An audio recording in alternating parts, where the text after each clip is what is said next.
My point is about the church calendar, which, as I've said a million times, I love the church calendar. It's so fearfully and wonderfully made, right? To borrow a phrase. And right now we're in what's called the Christmas Octave. Do you ever have that person in your life, friend, family member, who seems to celebrate their birthday for like a week or a month?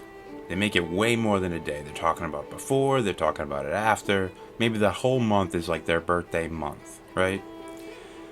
I don't blame them.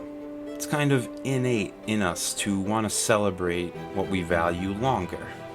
That's what the Christmas Octave is. It's to linger in the joy of the Nativity.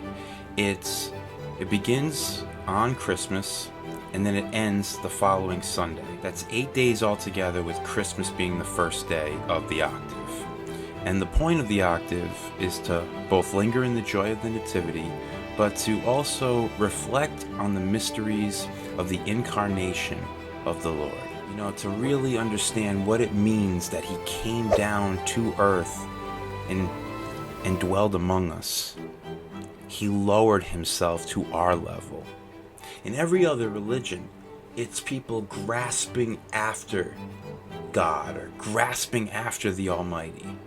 In Christianity, no, it's God coming down to meet us on our level, which is beyond comprehension.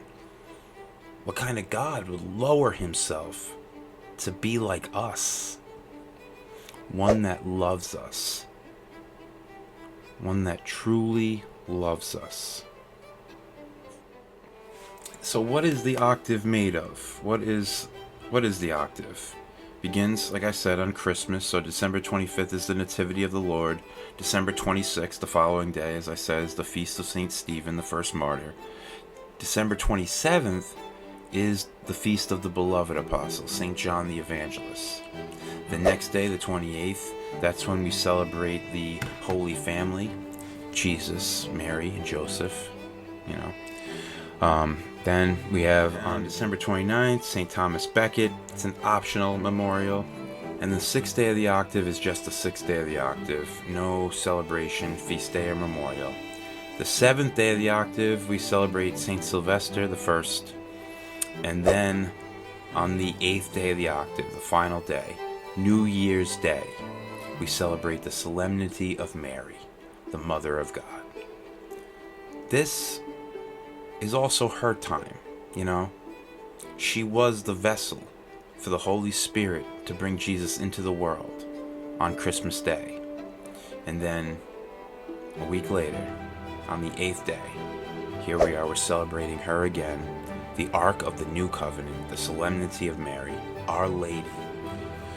So yeah, let's just embrace this time, linger in the joy of the Nativity, reflect on the Holy Family, and St. Stephen the Martyr, St. John the Evangelist. That's what this time is about. And give your friend or family member a pass if they celebrate their birthday a little longer than they should. You know, it's a little more ingrained in us than we realize. And that's what the church calendar represents for us. Again, so fearfully and wonderfully made.